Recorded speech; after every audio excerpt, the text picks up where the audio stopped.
Du coup, salam alaikum à tous.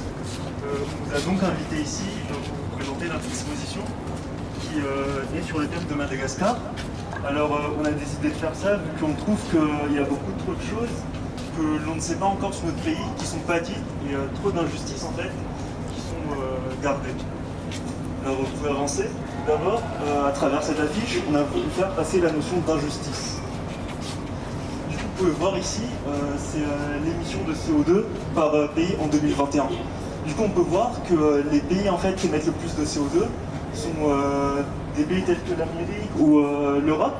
Alors que Madagascar, nous, on est ceux qui en produisent le moins, avec moins de 50 000 tonnes de CO2 par an. Or que ces pays-là, les pays qui en produisent le plus, ce sont ceux là où on voit moins les dégâts, contrairement à Madagascar qui, malgré notre faible production, on peut voir qu'on subit énormément de conséquences. Du coup, on va commencer ici par la déforestation. Alors, vous pouvez voir tout simplement à travers cette affiche, juste une comparaison des forêts primaires de 1953 à 2014. On peut voir que juste entre cette cinquantaine d'années-là, une grande majorité de la forêt primaire a disparu à Madagascar. Nous avons ensuite ici ce monsieur qui s'appelle Henri Rakoto-Arso, qui a été du coup assassiné à l'âge de 70 ans pour la simple raison qu'il avait des principes qui étaient de protéger la forêt et en fait de garder ce paysage magnifique de Madagascar. Du coup, il défendait trois principales causes. Il y aura d'abord la déforestation. Alors, cette déforestation-là, elle s'affecte par la brûliculture, le TAV. Alors, il faut savoir que le TAV, c'est quelque chose qui aujourd'hui est légal à Madagascar et c'est également une pratique qui est ancrée dans la culture malgache. C'est-à-dire que tout le monde peut aujourd'hui pratiquer le TAV et tout le monde le fait. Mais le problème du TAV, c'est qu'en fait, du coup, c'est de la culture sur brûlis. Le principe du TAV, ce sera de faire un coup-feu, de définir une parcelle, ensuite de tout brûler pour défricher ensuite la terre et la rendre fertile et pouvoir replanter par-dessus. Mais le souci du TAV, c'est qu'en fait, c'est une solution, mais beaucoup trop à court terme. C'est quelque chose que si on pratique beaucoup trop, à long terme, qui peut rendre la terre fertile.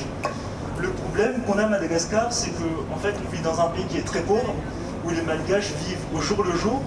Du coup, forcément, un Malgache qui doit nourrir sa famille, qui n'a pas le temps de penser à dans une semaine, forcément, c'est une pratique, c'est une solution qui est là, qui est devant lui.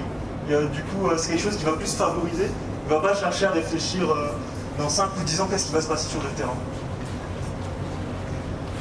Du coup, ici, vous avez une autre illustration du TAV. Ensuite, nous avons le charbon de bois. Alors, il faut savoir que le charbon de bois, c'est quelque chose qui représente 92% de l'énergie aujourd'hui utilisée à Madagascar. C'est également quelque chose en fait qui est ancré dans les Malgaches, c'est-à-dire que tout le monde aujourd'hui utilise du charbon de bois, que ce soit les Malgaches ou même nous. Et en fait, ça reste quelque chose d'assez problématique parce que c'est quelque chose qui, pour les Malgaches, est quelque chose de facile. Il suffit de brûler un arbre et ensuite d'en faire du charbon, mais également qui les rapporte de l'argent. Et le problème dans ça, en fait, c'est qu'on est en manque d'alternatives. Du coup, on n'a pas d'autre solution. Les Malgaches, du coup, ils sont obligés de faire avec et de brûler toutes ces forêts-là. Et il faut savoir que ces deux choses que je viens de vous présenter sont des choses qui sont légales à Madagascar, contrairement à l'exploitation des bois précieux.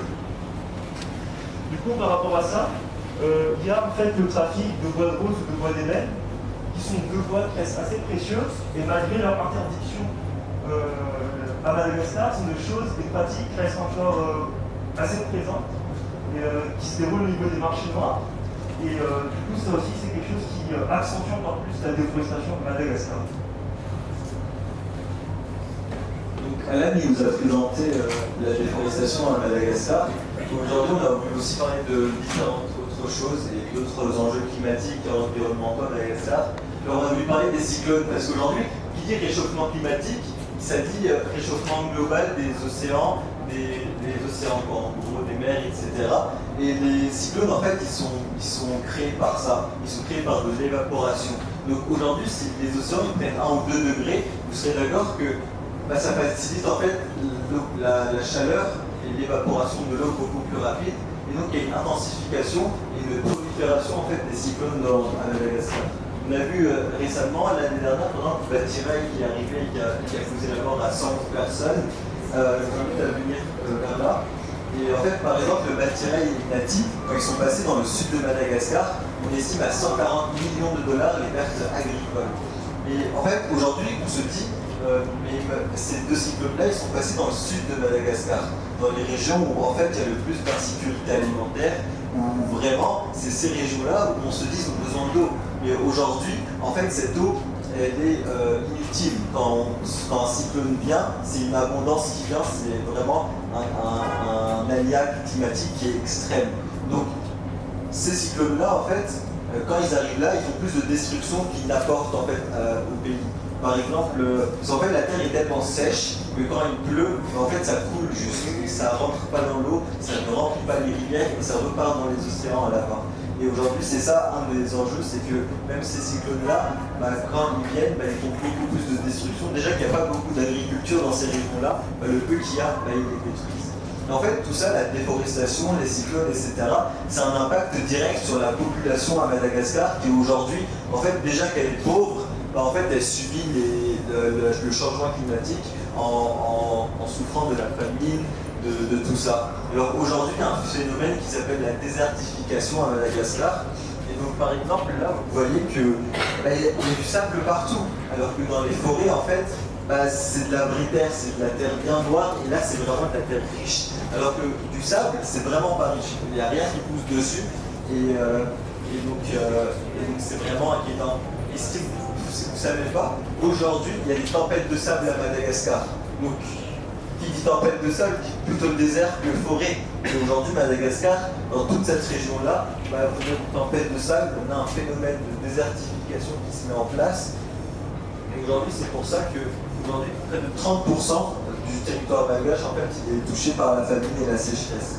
Donc c'est vraiment inquiétant comme situation. En fait, tout ça, ça crée aussi un manque d'eau. Alors par exemple, là, on peut voir que ça, c'est l'embouchure d'une rivière, d'un fleuve. Et à cet endroit-là, en fait, il n'y a plus d'eau. Là, c'était un fleuve, une rivière qui coulait à l'époque. Il a dit, il n'y a plus rien. Les enfants, les femmes, les hommes, ils viennent. Et la seule eau qu'ils ont et qu'ils arrivent à prendre, c'est dans les flaques d'eau. Et aujourd'hui, c'est pour ça qu'on a fait toute cette exposition. C'est pour montrer en fait qu'à Madagascar, aujourd'hui, les choses elles bougent. Et pas vraiment dans le bon sens. Parce que aujourd'hui, quand on voit qu'il y a la sécheresse, qu'il y a la déforestation, que les cyclones sont de plus en plus violents et que la population donc souffre, en fait, c'est vraiment déplorable. Aujourd'hui, on a une responsabilité parce qu'on est né à Madagascar. Nos parents sont nés à Madagascar, leurs parents sont nés à Madagascar, enfin pour la plupart, je pense. Et donc c'est une responsabilité qui nous incombe principalement. Parce qu'aujourd'hui, nous, on a eu la chance de grandir et en fait de réussir dans notre pays. Aujourd'hui, ces populations-là, elles n'ont pas la même chance que nous. Et aujourd'hui, c'est ça qui devrait nous toucher et qui devrait en fait soulever notre sensibilité. Parce que quand on voit vraiment des enfants qui travaillent avec du bétail et qui eux-mêmes sont musulmans, en fait, on se dit qu'on habite dans le même pays. On n'est pas beaucoup dans le pays, on est 30 millions. On se dit que c'est beaucoup, mais à l'échelle du monde, on n'est pas tellement. Aujourd'hui, si on peut faire quelque chose, si nos cœurs sont touchés en fait. Par exemple, quand Parallèle nous a montré entre 1953 et 2014 l'évolution de la couverture forestière à Madagascar, en fait, aujourd'hui, c'est inquiétant parce que 90% de la faune et flore malgache, elle est endémique. Il n'y en a plus. Il n'y en a que à Madagascar. Et ça, c'est vraiment cool. Aujourd'hui, moi, je veux que mes enfants, ils voient les mêmes librairies qu'aujourd'hui, moi, je suis capable de voir. Aujourd'hui, je veux que quand j'aille à Majunga, quand j'aille à Tamata, il y a encore la forêt sur la route. Et c'est pour ça qu'aujourd'hui, on a fait tout ça. Aujourd'hui, on travaille aussi avec une association pour laquelle on lève des fonds et on fait planter des arbres. Alors ça s'appelle l'écovision village. Avec la sortie du madrasa, en fait, ça sera là-bas. Ça sera en Dacité, ça sera sur ce site-là. Aujourd'hui, ils font de la restauration de forêts primaires. Ils ont un grand défi sur ce brin, c'est de recréer la forêt primaire pour que, en fait, l'écosystème il se recrée. On n'est plus en train de faire de la reforestation. En fait, on ne plante pas plein d'arbres, les mêmes arbres. Aujourd'hui, c'est vraiment parmi 50 espèces, ils vont en prendre 2, ils il faut que les deux, en fait, quand ils grandissent de telle façon qu'ils arrivent à survivre, en fait. C'est tout un processus qui est mis en place. Ils travaillent avec deux biologistes. Là, leur projet, c'est de relier 3 forêts différentes. Celle-là, celle-là, puis celle-là. Et vous pouvez faire un corridor forestier pour qu'en fait, les animaux de là, ils peuvent aller là, ceux de là, ils peuvent aller là. Et en fait, ça recrée tout un écosystème. Donc, si vous n'êtes pas encore inscrit, je ne sais pas si on peut encore s'inscrire pour aller en SIB. Les arbres n'en ont pas aujourd'hui. Donc, vous aurez peut-être aussi l'honneur de les planter à ce moment-là. Et voilà. Et merci d'être venu.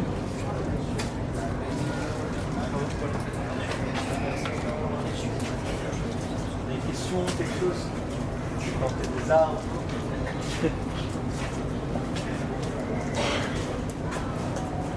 Si vous avez vu, c'est aussi relié avec l'islam.